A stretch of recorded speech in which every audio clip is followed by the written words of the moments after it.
This week's episode of The Clear Out was recorded on the 10th of August 2022 at home in Wicklow, and it is a discussion about great feminist characters on screen. And it's not trying to take in every great feminist character on screen in the movies. I focus on one movie in particular, and then I focus on one actress in particular, with reference to a few others here and there throughout the history of the silver screen. There'll be many omissions. It's not meant to be comprehensive. But this whole thing was started when I sat down to watch Paul Mazursky's 1978 movie, An Unmarried Woman, which at the time was hailed as this groundbreaking feminist text. And I sat down to watch it, and yeah, it offered some things, and some things I didn't really go for. And it got me thinking then about who are the great sort of feminist actresses out there now, who's doing good work, who would you go to that might have the same impact on you now that Jill Clayburgh had in that 1978 movie then. So that's it. It's the focus is pretty narrow. It is, of course, in general a bit of a discussion of feminism, what that is, whether the word feminism or feminist is entirely useful, is entirely accurate, if it becomes a bit of a misnomer, if it becomes something that is reductive and becomes too easily used as just an equivalent of just strong, independent, fiery. I don't know. That's what I'm talking about in today's episode. I kind of look at that idea, and then look at the actress that I focus on is the wonderful, the brilliant, the absolutely reliable Frances McDormand. So if you like her, I think you'll enjoy this episode. Okay, that's it. So come with me, come around the corner and listen to me talk about feminism in the movies. I'll see you right there. Cheers. Bye. Not gonna change my mind, leaving the dream behind. Hi, my name is Dara Clear, and you're listening to The Clear Out. How are you? You're very welcome. Welcome to The Tell. So, are you coping? Are you coping with this weather? It's it's dangerously hot for Irish people. We wilt in the sun. It's a scorching, an unrelenting 24 degrees out there today, and that is more than many of us can take. My daughter's completely unimpressed. She's like, nah, it's not hot. This is nothing like Australia. She's very proud of her Australian roots, is my daughter, and is happy to stick that in my face at every opportunity. Anyway, stay cool, stay hydrated, and stay in the shade. Or if you're going out there to chance it, slather yourself in sun cream. I had an absolutely beautiful swim this morning down at the sea. It really doesn't get much better for this part of the world. I didn't check the temperature, but it was certainly around the 17 degrees mark. Which I know for some it's like, are you, what? But it was just beautiful. It was flat. There was a bit of a current, but it was flat and very clean. And as has happened to me before at that particular swimming spot, I was offered something when I got out of the water. I was offered a sausage, and that's That's not a euphemism for the filthy minded amongst you. There was a Northern Irish couple having a little camper van holiday. They had a very, very shiny, not particularly big, but a very shiny brown camper van. And they were sitting in front of it, facing the sea, cooking themselves up a veritable feast of cooked meat products. And by the time I came back and was out of the water, they seemed to have polished off most of it. Oh, they were doing eggs at that stage, sunny side up. But I was offered a sausage. I politely declined. Anyway, there you go, friendly holiday makers down by the sea. And no one comments on you when you're swimming and the sun is beaming down and it's a blue sky overhead. Everyone goes, sure, of course. What else would you be doing except swimming? It's only when you're swimming in the middle of winter and it's freezing cold inside and out that people are looking at you and scratching their head, going, what the hell are you doing? But no questions today, just delightful. Anyway, here we are. Another week has passed and it is time for more reflections and explorations of wellness. And this week I'm very interested in feminists. I love an old feminist. I'm particularly interested in female feminist role models, or iconic feminist characters on screen. And this is my disclaimer. This is not going to be in any way comprehensive. I'm not trying to do a history of feminist icons on screen. I'll name drop a few. But no, this little area of reflection was stimulated by my watching the 1978 movie An Unmarried Woman, written and directed by Paul Mazursky. Paul Mazursky, who I think he died about 7 or 8 years ago. Paul Mazursky was an American writer, director, actor. Amongst other things, he directed Moscow on the Hudson, an early Robin Williams vehicle. I think that one's from 1984. He also did Down and Out in Beverly Hills, which I haven't watched that for a long time, but I remember enjoying it a lot when I saw it as a 15-year-old, I feel. It was around that time, so it must have been late 80s. That was Nick Nolte's tramp descending on a very well-to-do Beverly Hills home and changing their lives with his life wisdom and putting a pinprick in their balloon of privilege. But I remember it being a very funny sort of a sexy comedy. I'm trying to remember what he got up to. He got up to all sorts of mischief, Nick Nolte.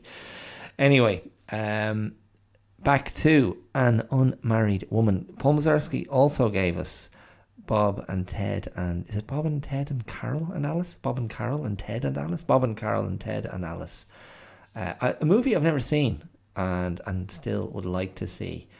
Paul Mazursky was known really for his treatment of sort of upper middle class urban American relationship issues, love, life, sex, working it all out.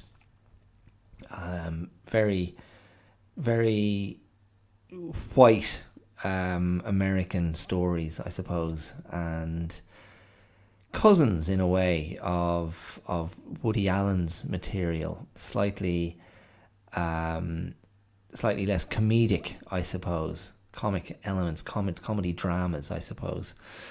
But in any case, An Unmarried Woman had been on my kind of list of movies I was trying to get to, and I finally sat down and watched it, and before I watched it, I was under the impression that it was going to be quite edgy, verging on maybe not confronting, but certainly you try to put these movies into the context of the times that they were produced and put out there in the world.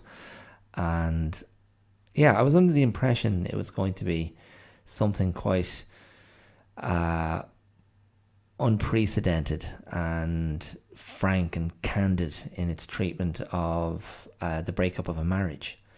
And clearly by the title, focusing on the wife as the protagonist of the story and the victim of a husband who wandered, who strayed, and began an affair with a younger woman.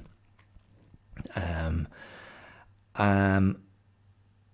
what struck me right off the bat was how young the lead actress was. It was Jill Clayburgh, and I think she was only in her mid-30s when she made it. And it was a widely hailed performance, and it seems a much lauded movie, a kind of a key feminist text of the 70s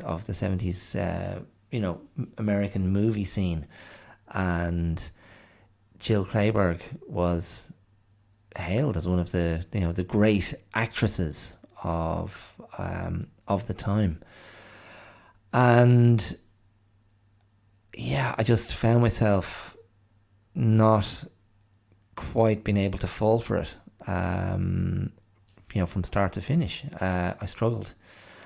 Not helped in any way by Bill Conti's unbelievably over the top and unnecessary and intrusive score. Bill Conti, unless I'm very much mistaken, Bill Conti was responsible for the Rocky theme. That sort of swelling, triumphant, inspiring score that accompanied Rocky movies and fit very well into the Rocky movies. But I was watching this movie the other night, and he seemed to want to kind of throw in a bit of that kind of the swelling. I can't remember if it's swelling horns or swelling, more euphemistic territory there. Swelling horns or swelling strings to sort of emphasize the moments of dramatic tension or dramatic discovery in the story. And I just wanted to go, oh Bill, stop, will you? Just back away from the orchestra, back away from the baton, get the hell out of here. Anyway, what can you do? Just a busy score. In any case, what didn't I go for in this movie? It's from 1978, and you can watch it and you can see this sort of representation of womanhood, of sisterhood, because Jill Clayburgh's pals, the friends of her character feature strongly as her sort of support group. You have a teenage daughter who's speaking in a very frank, hip 70s way, but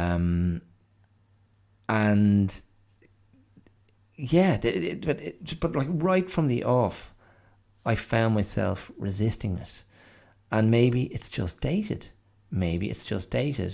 And I was trying to look at it and go, okay, so like, what was this a very big deal back in the late 70s?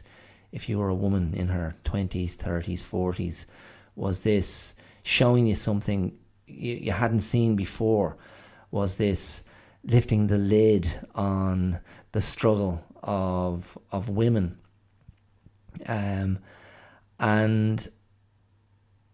at the end of the day, I mean, she wasn't, like, we're talking about infidelity here. And a certain amount of sexism, I suppose, and chauvinism and kind of sexist presumption. But this was her character. Is married to a broker. She's living in a nice apartment in a nice part of New York.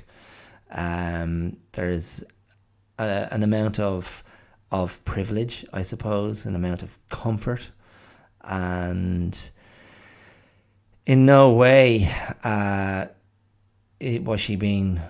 And again, I suppose there's a sliding scale of mistreatment, maltreatment, being abused, and it was infidelity, and the end of a relationship because of infidelity, and a husband having a lapse and a weakening of his will and not being able to stick the pace, and ultimately the husband tries to come back and she's not having a bit of it, because at that stage she's sort of been liberated and gone on a sort of a sexual adventure and stepped out into the single scene. But again, I was looking at it going, I would have found it far more interesting had she been an older woman. But this was a woman who, again, her character had been married for 16 years and had a daughter who was 15 years old. And so had probably got married. If the character was meant to be the same age as Jill Clayburgh, got married at 18 and had a child at 19. And again, I don't know, maybe that was very much the norm, but I don't know. That was, I mean, I was just kind of, I just felt, okay, you're 34, you're grand, everything's going to be cool, it's going to be fine. And I don't know.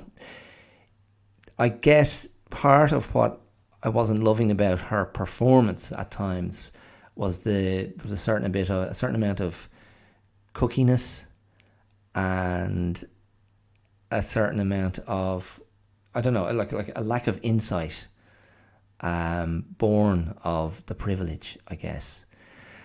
But then there's also something about the way Paul Mazursky filmed it or directed it, and there's something about the sound recording on the movie, the vocal cadences.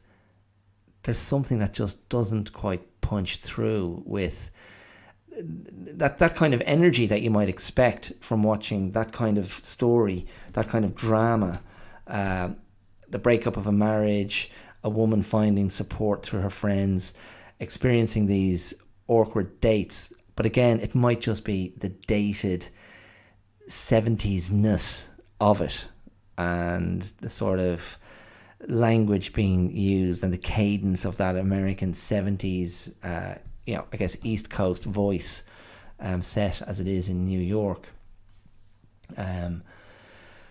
But it did. I mean, look, go and check it out. That's all I can say. I mean, her performance reminded me a little bit of Diane Keaton's in Annie Hall, and I know some people love that performance. I just don't warm to those kind of kooky characters. I never have, and maybe that's just on me. And that's not to say I don't enjoy Annie Hall. I do. Now, it's more straight up comedy, of course, and I continue to be a fan of a lot of those Woody Allen films of that time and later. But it did get me thinking. It did get me thinking after watching that movie, and that I found myself wondering, did the movie reflect a limitation on the writer's part, on Paul Mazursky's part? Did it reflect a limitation of how he saw women? Did it reflect a limitation of how women in general were being perceived at that time? And the sort of casual, presumptuous chauvinism of men who were not engaging it seemed, in any sort of serious analysis of sexual politics or sexual dynamics, or their role in them. And it was just a particular mode of viewing women and approaching women. And actually further to this in a similar area, if we're talking about, chauvinism or a certain 70s mindset, I saw an extraordinary quote today from Donald Sutherland. It just came up on my Google news feed, and I know that stuff is, algorithmically put together to try and get you to click, and I try to not do that. I try to resist clicking, and I didn't click on this. So it's a picture of the white-haired, white-bearded Donald Sutherland. I think a great actor, and I think it was from one of the tabloids. And I guess Donald Sutherland is in his 80s now. But the quote was kind of, Donald Sutherland reveals affair, with famous actress, back in the day. And the quote was, she had the most beautiful breasts in the world. And I was like, oh, Donald. Really? Is that... Now, I don't know if they took the quote from now. I don't know if it was a quote from many years ago. Now, I immediately thought of the much discussed and much speculated upon sex scene from Don't Look.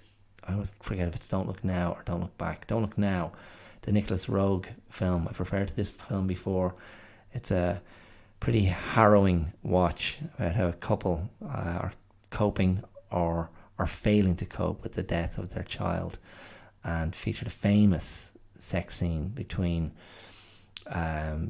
Donald Sutherland and Julie Christie. And I guess that's from the early 70s, that movie. Now, I thought of that film. Now, I wasn't thinking specifically of Julie Christie, but I just thought, okay, that might have been Donald Sutherland at that time. Also, famously, Donald Sutherland had a sex scene with Jane Fonda in Clute. That movie stands up very well, as does Don't Look Now.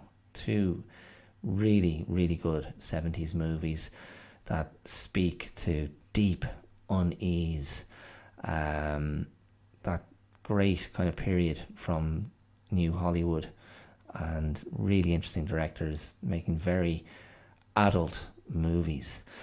Now, Paul Mazursky was in a different school, and as I already mentioned, he was looking at things through a comic lens. Definitely interested in something real about relationships, about how men and women get on, how they work things out. Definitely interested in the sort of sexual awakening or revolution or feminist revolution, and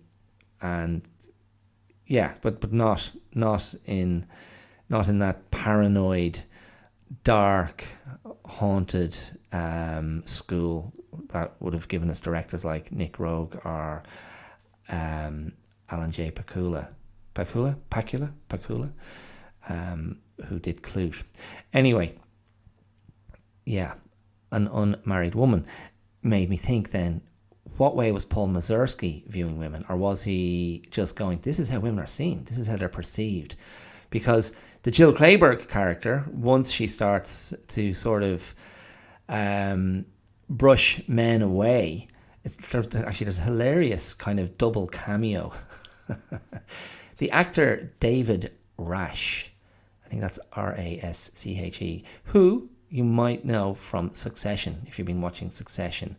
He is one of the senior guys who is in a management position to the I've just gone blank on the family name, to the main family in Succession, all those extraordinarily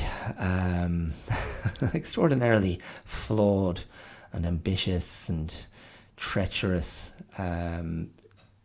people who we are led to believe might be based on the Rupert Murdoch family. What are they called? Anyway, David Rash plays one of the senior men. He's tall and blonde, well, kind of white haired in that. He was in hilarious. Well, I thought it was hilarious. Maybe it doesn't age that well. There was a very funny Mike Hammer series, probably going back to the mid to late 80s, and he was in that. But he appears in An Unmarried Woman. Early in the movie, she's on her way to either meet her, her friends, her female friends, or to meet her husband before they've broken up.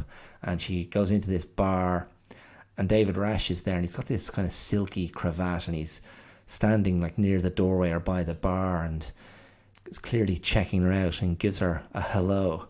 And he looks ludicrous, and she kind of looks at him and just kind of sweeps on by. And then later again in the movie, after the marriage has ended, and she's going back to the same bar, and she's just trying to kind of get herself out there after her therapist has advised her, look, get out and you got to get on with your life and consider, seeing men. And she passes by the David Rash character again in the bar, and he sort of makes a gesture to acknowledge her, and she just tells him to F off. And he's like, oh, that's it. That was his little moment. 2 little moments. But I was like, there he is. Sorry. An aside. That's all that was. I apologise. But yeah, once Jill Clayburgh starts to sort of find herself and assert herself and sort of turn the tables on these men. I mean, I guess that was the sort of the grist for the movie, to go, this is now an empowered, awakened woman who is seeing the landscape more clearly and treating men the way men would have chosen to treat her. So, sleeping with someone and then leaving immediately after sex, or, not hanging around to start fawning and pining and wanting a relationship. And again, I mean, it's just so of its time. And there was one scene that I found quite moving, even though, I don't know, again, there was something I just found myself resisting about her acting style. But she's having a scene with her therapist and just relays this very simple story about getting her period when she was a kid and waiting for her first period. And yeah, it was just told in such a sort of simple way. And I think Mazursky, having been an actor, like a lot of actors who become directors, they give their actors in their movies time. They give them space and allow them to sort of breathe and find their way through a moment or a scene. And that one was quite nice.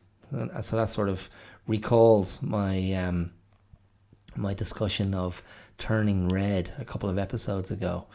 And it kind of struck me.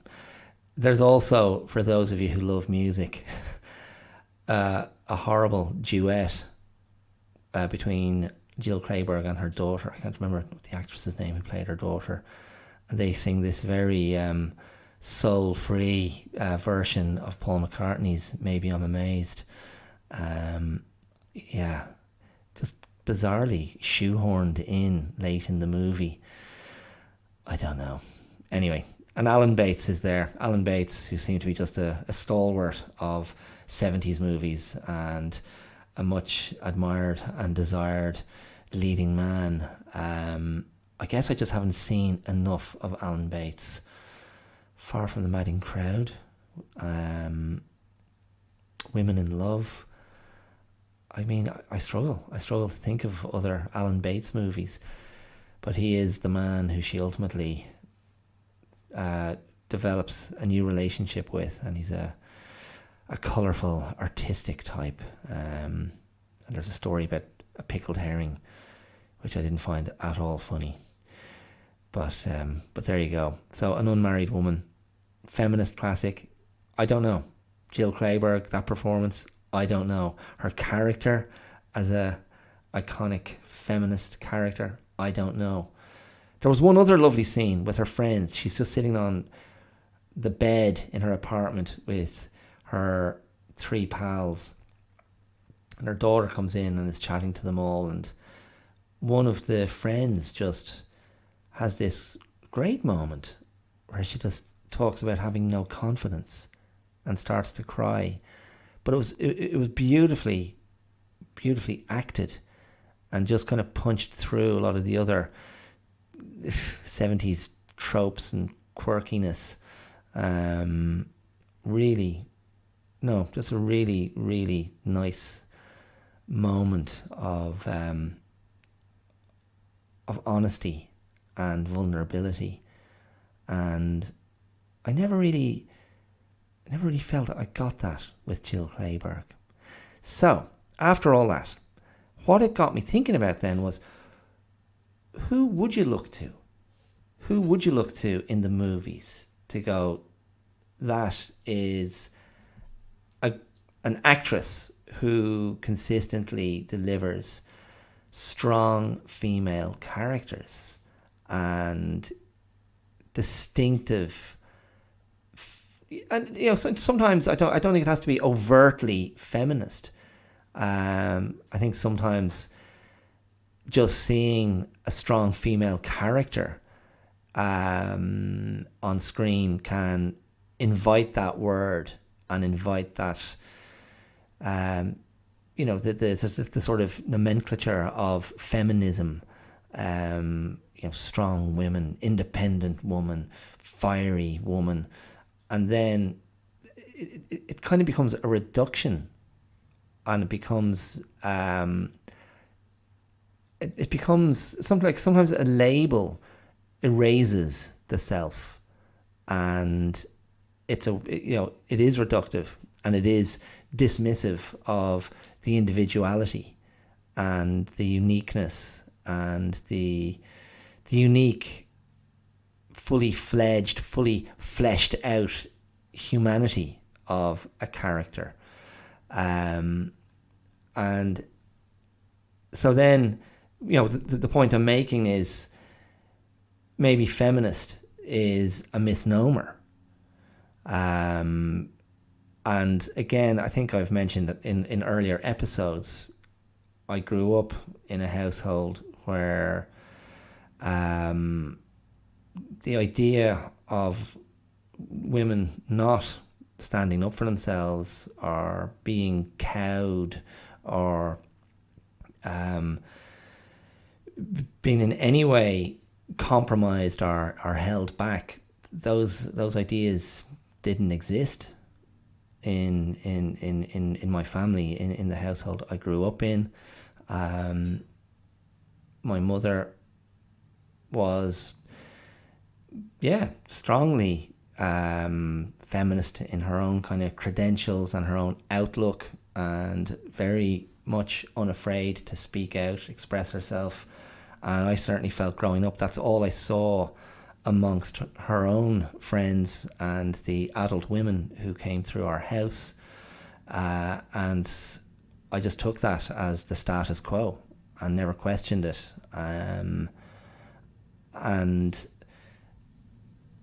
There was nothing, I suppose, apart from being aware of a feminist struggle outside the household, or becoming aware of that as I got older. The reality was, I was living in a household that those things weren't an issue. There was no sense of injustice, not that I was aware of anyway.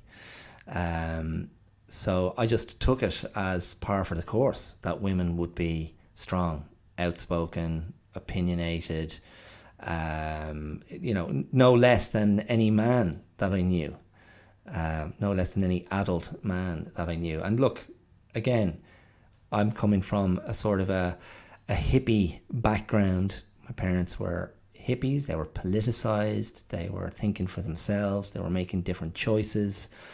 And of course, that informed and continues to inform my own views in many ways.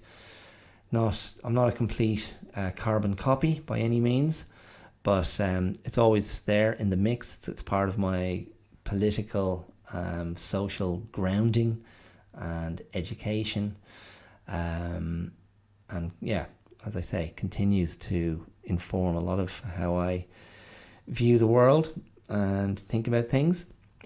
But in any case, to get back to the idea then of feminist representation on screen, and I don't know, I mean, like just for the sake of simplicity, we can break it down into, a few weeks ago I was talking about people like Beyonce and Marilyn Monroe, and Beyonce and Marilyn Monroe are probably, they fall into a different category. These are iconic and iconicized representations of female sexuality and beauty, amongst other things. But they are large elements of what, well, certainly in Marilyn Monroe's case, it might have been, even more dominant. They were the more dominant aspects of what Hollywood sold us when they sold us Marilyn Monroe.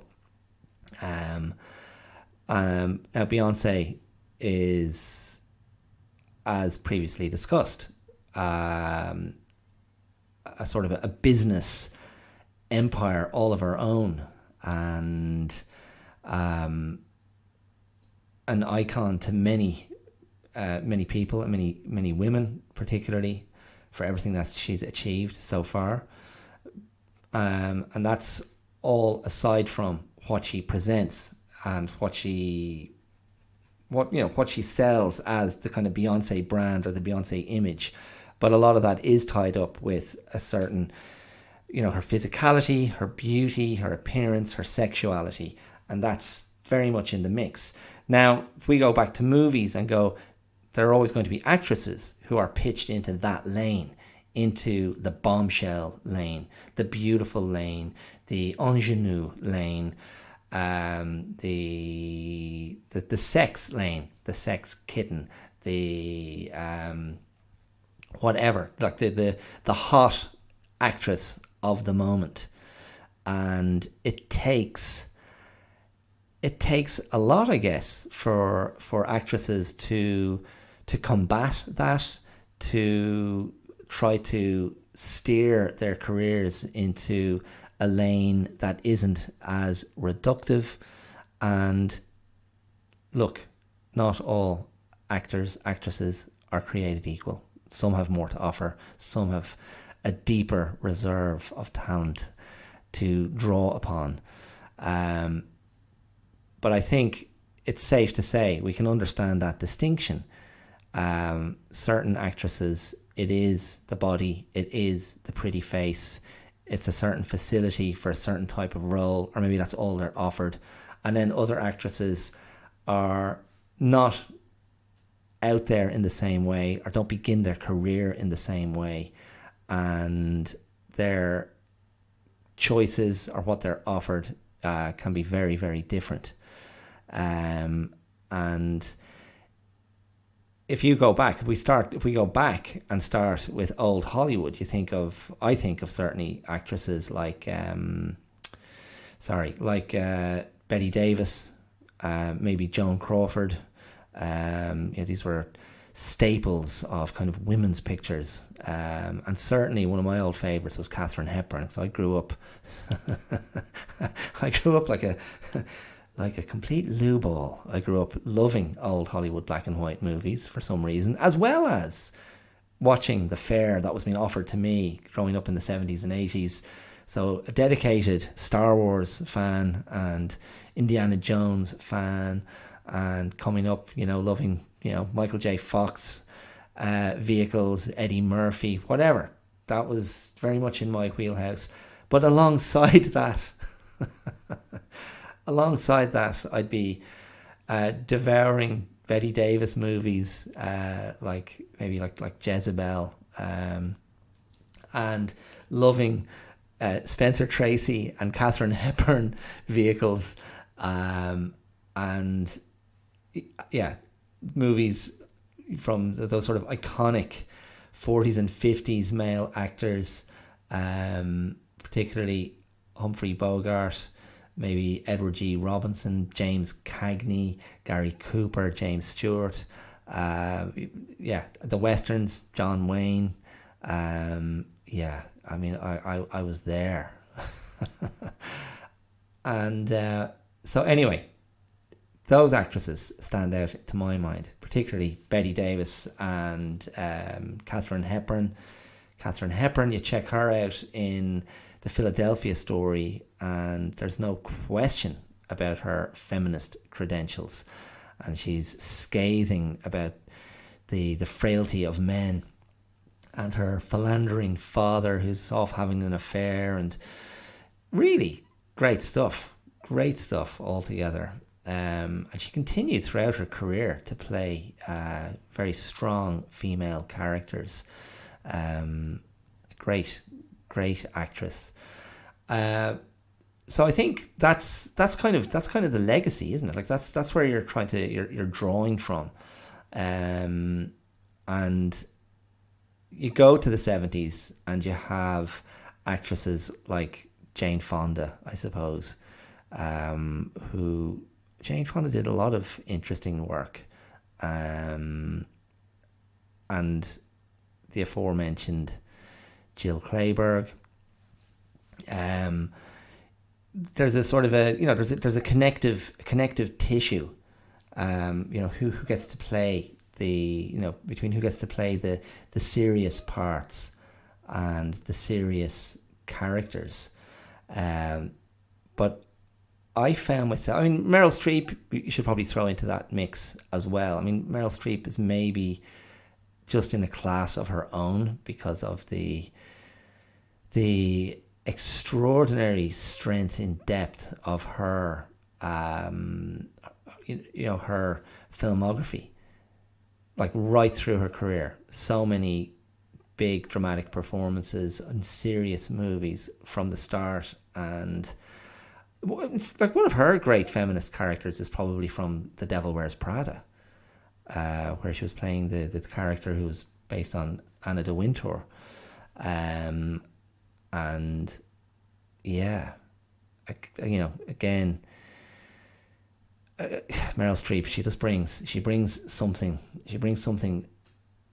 I don't know, and it's interesting because her thing that she brings, it's a very Meryl Streep thing, and sometimes it can be a little bit much, but she's very bloody good at it.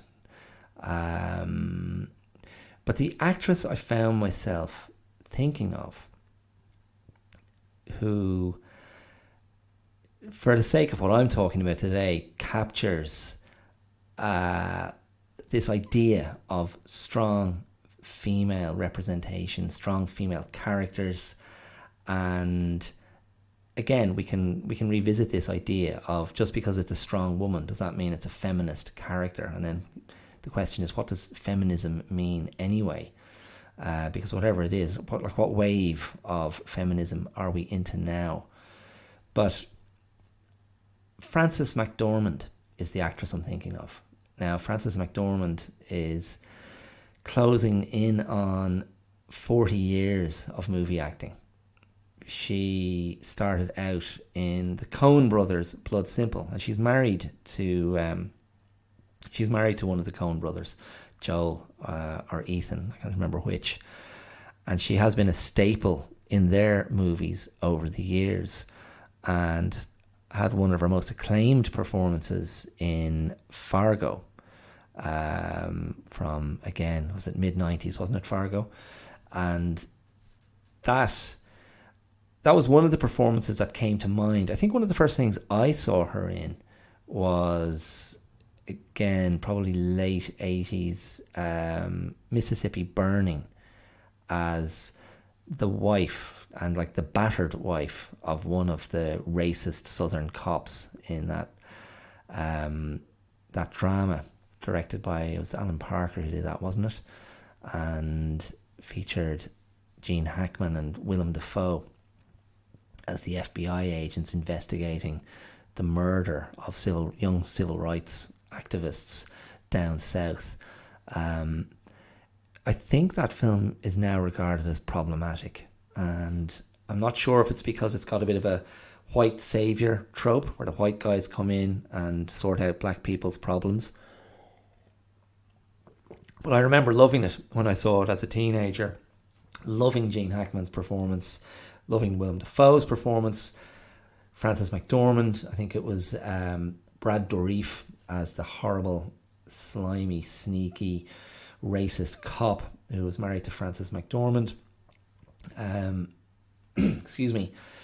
I found it very dramatic and compelling when I saw it as 15 or 16-year-old.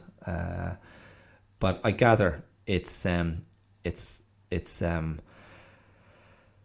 adrift on certain issues now. I'll have to do a bit of research and find out what the issue is, or rewatch it and just give my own opinion.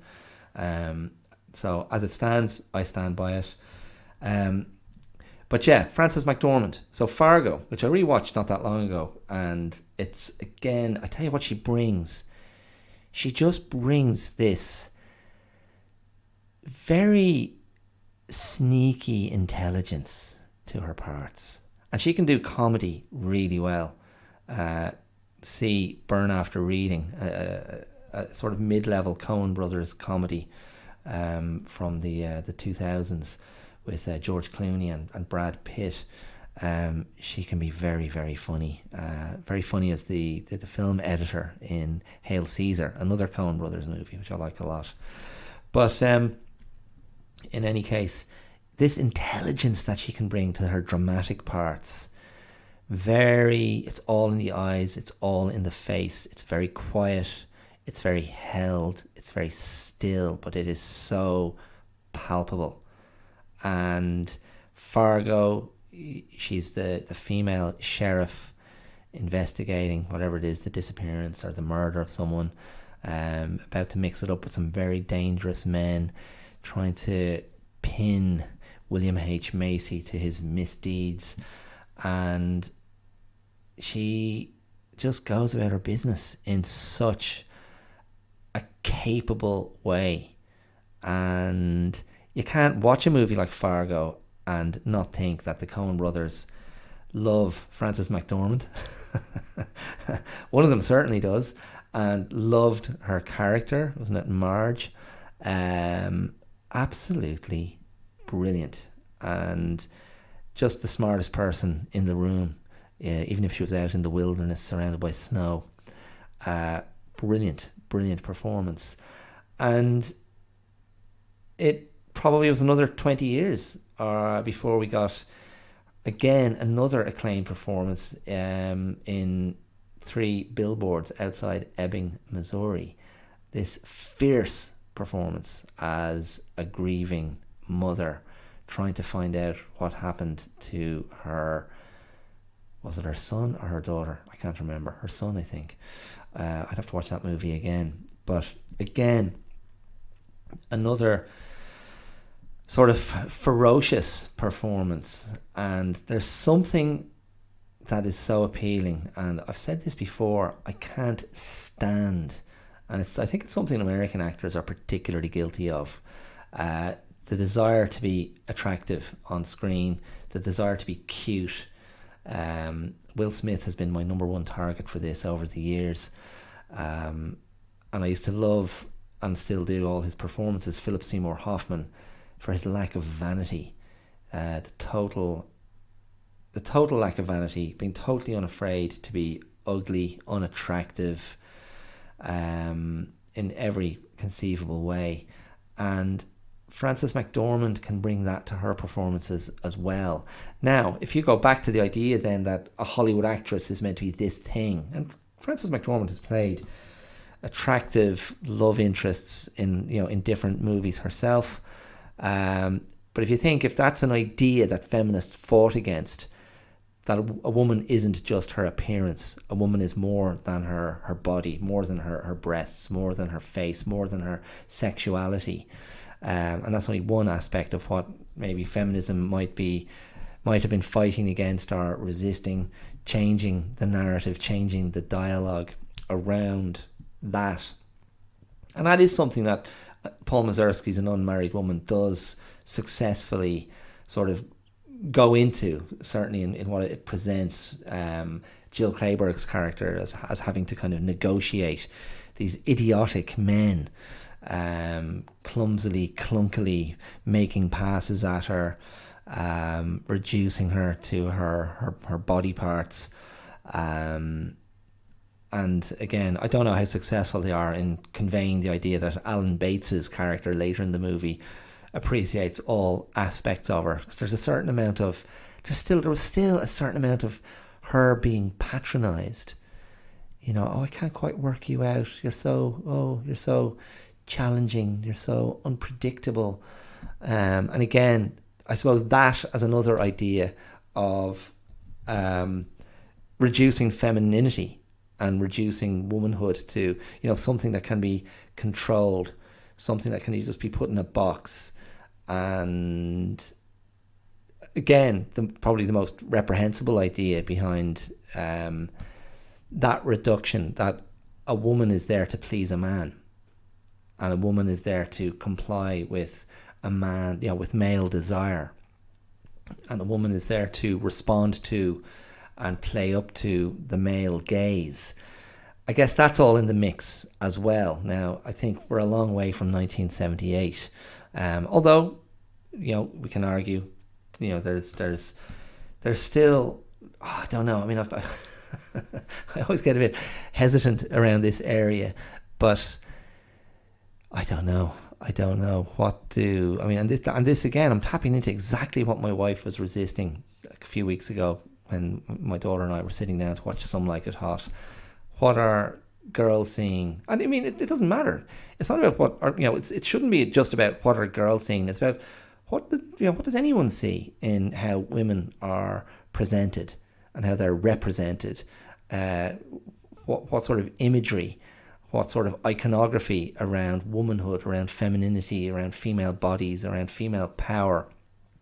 And I don't know. I mean, we're living in a time where there is an abundance of sexualized imagery at our fingertips at all times, and even when we don't want it at our fingertips, it's there. It's I don't know. Things are very they're kind of hyper sexualized at all times. It would seem still in a lot of advertising, in social media, influencers. Still, I mean, look, yeah, I mean, I sound like an old fart. Frances McDormand, she is the antidote. And it's not a zero-sum game. It's not a zero-sum game. It's not, oh well, to be a credible feminist or to be a credible representation of strong female power, independence, a woman with kind of sovereign control over her own body, her own image. It's not about throwing away glamour, beauty, sexuality. And I suppose the kind of mid-90s girl power movement was trying to kind of go, no, we can still be all this, but it's for us because we want to be like this. As epitomised by my beloved Spice Girls. Now, I'll leave it up to you to decide whether the Spice Girls were actually beloved by me or not. Frances McDormand, though, again, this lack of vanity, and knowing I was going to talk about this, I sat down and watched Nomadland, for which she won the Best Actress Oscar. Did she also win Best Actress for Three Billboards and Fargo? No. Is she a triple Oscar winner? Anyway, great performances regardless of Oscar, regardless of receiving Oscars. Nomadland, if you haven't seen it, is a movie from 2 years ago, and I think it's based on a non-fiction book by, is it Jessica Bruder? I'm not sure what the author's name is. And the book was adapted and made into a feature film by Chloe Zhao, who directed it, wrote it, and edited it. And very simply, Nomadland tells the story of migratory, nomadic American travelers, workers, people in kind of later stages of life, close to sort of retirement age, who were slammed by the global financial crisis and the recession and took to the roads in their camper vans, their RVs, to travel across the American West to travel to kind of pick up seasonal work. So migratory workers who live on the road. And the key sort of town community that was focused on in the book was a town called Empire. I can't remember what state it was in, but basically they had a huge gypsum industry, mining, quarry, distribution, whatever, in this town. And it disappeared overnight. The recession killed it and everybody just vanished. And the main character in Nomadland that we're invited to sort of go on this journey with and view this experience with is played by Frances McDormand. And what Chloe Zhao did was basically drop the Frances McDormand character into the real nomads, the people who had been through the actual experience and are out there living in their vans and traveling across states like Nevada and Arizona and doing it tough, but doing it with this sort of, I don't want to say a pioneering spirit, but this great sort of spirit of resilience and something more positive than mere resignation. And Nomadland is one of the great pieces of humanistic cinema ever made. I just thought it was absolutely brilliant. And Frances McDormand, we're seeing it through her eyes, and she's ever present in the movie. And there's just this, her own humanity. And you kind of go, well, Frances McDormand is in there. Frances McDormand, the person, is bringing so much of herself into it. And this is what great actors do. And there's a tremendous vulnerability and fragility in her character, but there's also pride, strength, anger, frustration, joy, appreciation. It's such a beautifully nuanced performance. And yeah, I sat down to watch it, and I'd been putting it off. I was waiting to kind of be in the mood. I don't just watch things willy-nilly. I had a sense of what the movie was about, and I thought, no, I want to be, in the right frame of mind to sit down and watch that. And it was perfect. I was just in just the right headspace, and I really enjoyed it. I was just very receptive to everything that was going on in the movie. David Strathairn is one of the only other named name actors in the movie. The rest were non-professionals. They were just people playing versions of themselves, and doing so, you can tell, you can just tell when the camera's on a non-professional, and it was just lovely. And you realise, oh my God, you get so sick of the gloss, so sick of the polish, so sick of the ridiculous production values and the CGI and the slickness of the vast majority of movies that we consume. And Nomadland is like, this is a great story, and these are interesting characters and interesting people, and they're real. And it's not to fetishize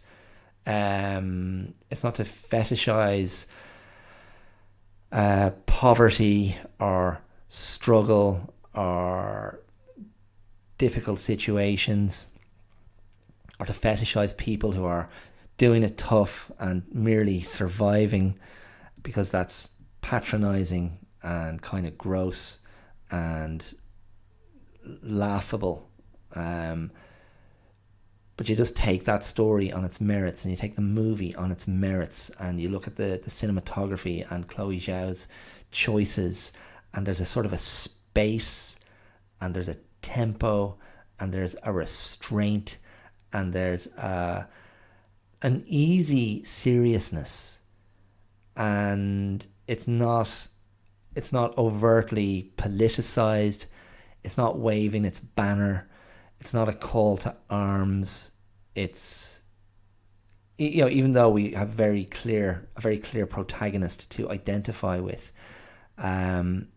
it's just lovely. It's just a beautiful movie, and Frances McDormand's performance is absolutely excellent. And the final scene, this isn't a spoiler or anything, but the final scene ends with her revisiting her abandoned home in that town, Empire, which she had earlier in the movie described to a young traveller, and spoke about how their house, the house she had been in with her husband, had this wonderful view out to the desert with nothing between them and the mountains. And it's kind of the final shot of the movie, her just walking out through the back door of that house out into the landscape.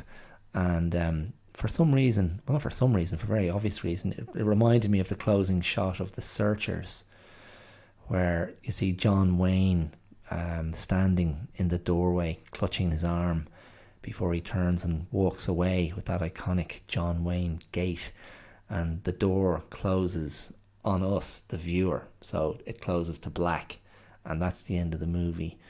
So Nomadland is, as well as anything else, part of that great kind of American movie tradition that has a relationship with America, the country, America, the land, and the people who traverse it and have lived their lives on that land and live their adventures and live out their failures, as well as their triumphs on that land.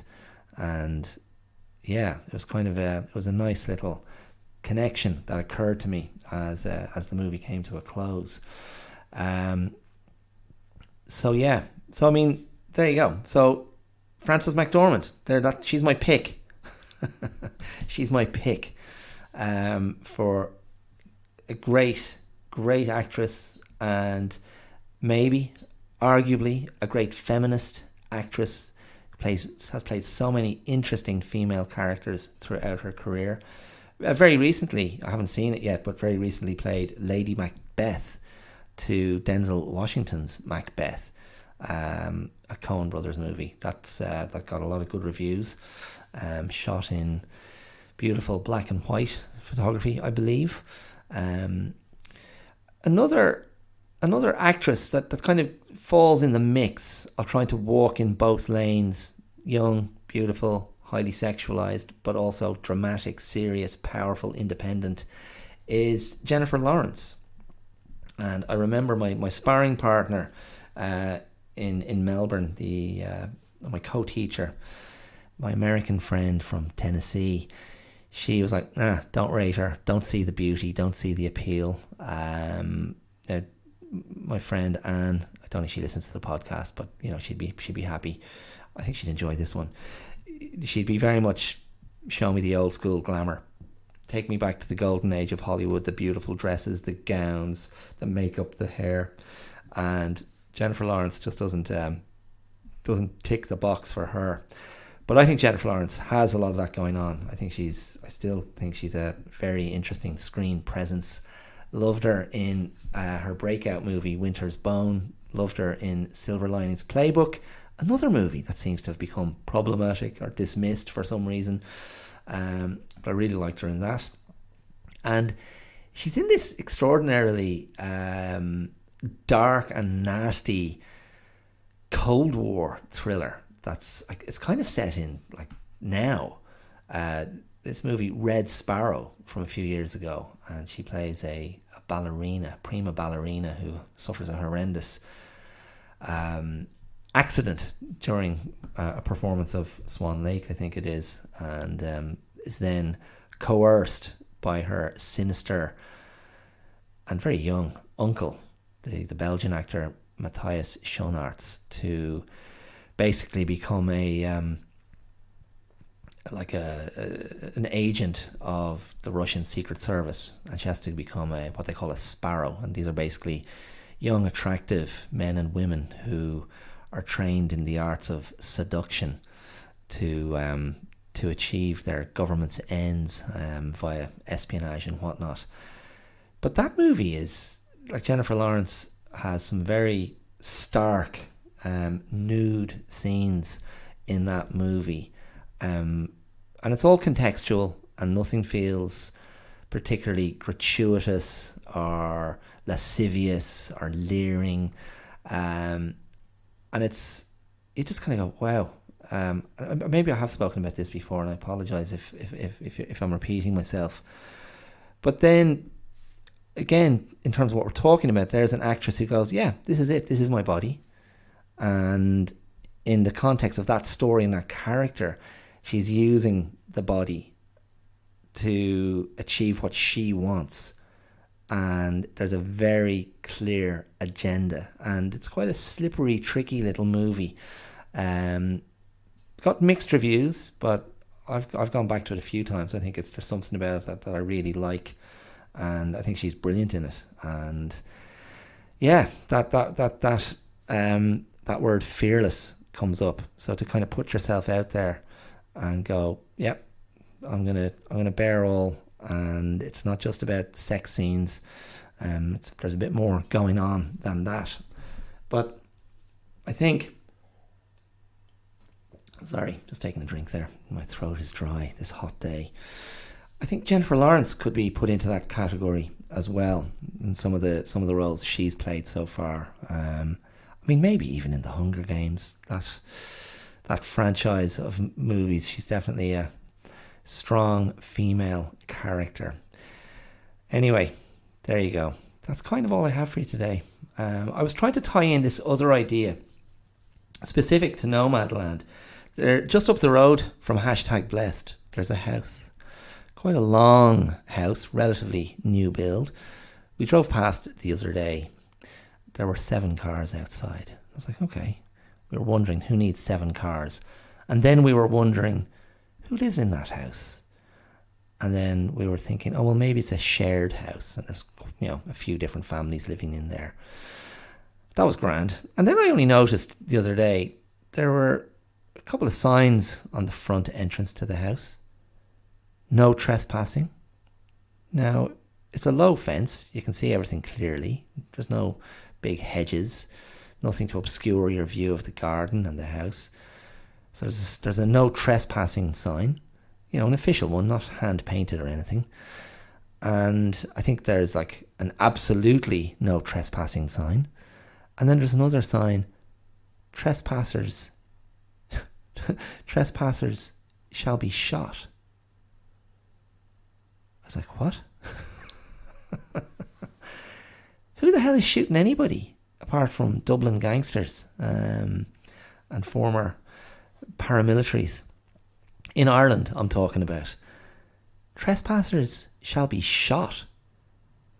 It's just ludicrous.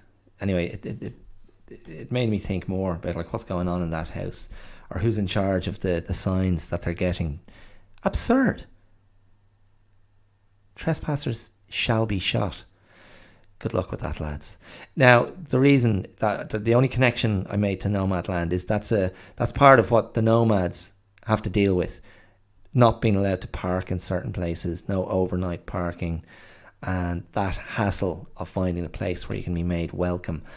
And I was going to make a further connection and take that idea of trespass into into this area, this discussion of feminism that I'm having today. Well, feminism via a handful of movies and a handful of actresses.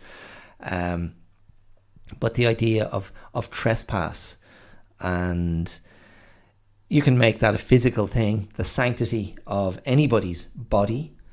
We can talk about that. I immediately think of Roe versus Wade. I immediately think of the Supreme Court in America and their overturning of that law, the right of women to have abortions. And that is, again, I've done this, I shouldn't get into this at the end of an episode. I'm really about to wrap up.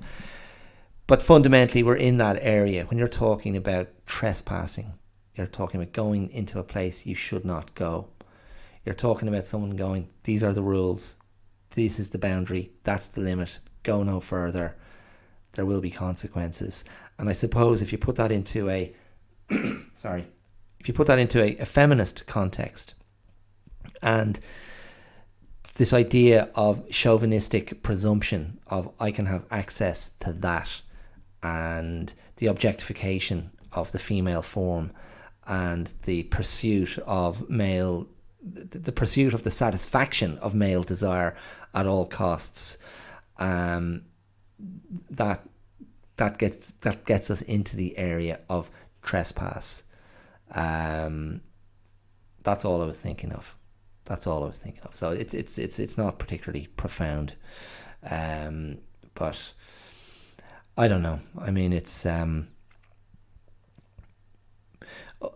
ultimately, I suppose you come away and you kind of go, it's to be taken seriously. It's to be given that unquestioning sort of credibility and recognition and validation without any other nonsense going on, and without being patronized or condescended to, without being reduced, without being dismissed. And I suppose if you were a woman coming up at a certain time and you felt like that's all you were getting, that would drive you to the brink. That would make you want to kill. And you were bloody right, perhaps. But I mean, what I just laid out there, you don't want anybody to be subjected to that. And then it just becomes about power, and who has power, and how do they wield power, and who's taken seriously and who's not taken seriously. And then imagine if you're a woman and you realise, well, is my entire gender not taken seriously in a way that men have never had to deal with?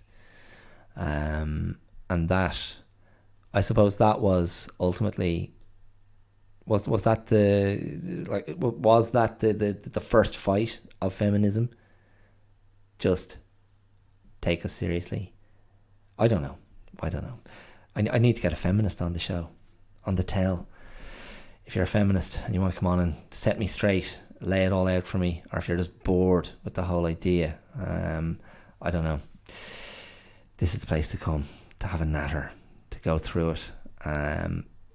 But I don't know. I'm a fan of women. I'm a fan of feminists. I'm a fan of asserting yourself and not taking any crap. Is that the time? It's time for me to get off this mic. Right, listen, never mind taking my crap. Let's just wrap this up, and we'll leave it for another week. And maybe this is a topic we can treat of another time. So yeah, there you go. Frances McDormand doing it for herself. Just such a great actress. Check out those movies if you haven't seen them. And yeah, do throw me some support on social media if you like what you're listening to. If you feel it's worth sharing, please do. Just share. Just bump it on to someone else. Check out that podcast. I like what that guy talks about. You can, of course, support me financially if you want to make a contribution to the show. You can do so using the supporter link, which will be there somewhere in the description, wherever you're listening to this episode. Or you can become a regular contributor to the show using the Patreon link. What would a Patreon target be? Maybe it'd be nice to try and round up a few new patrons every month. Do you think 10 patrons a month, would that be very ambitious? Do you want to become one of the 10 new patrons of the podcast? Go to patreon.com/theclearout and you can do just that. That's just a few bob a month. Give us a few bob. Any chance of a few bob? You can get me on social media. The Clear Out Podcast is on Instagram, it's on Facebook, it's on YouTube. You can email me at theclearoutlive@gmail.com. And if you're a Twitter user, it's theclearout2. Theclearout2. That's it. Nice and simple. Okay, that's it. I will be back next week with more. I don't know what. And I hope you'll find time to join me. Okay, that's it. So, this one. Go girls, go sisters, go women. Do what you do. It's great. I love it. Okay, that's it. Mind yourselves. Take care. I'll talk to you real soon. All the best. Bye.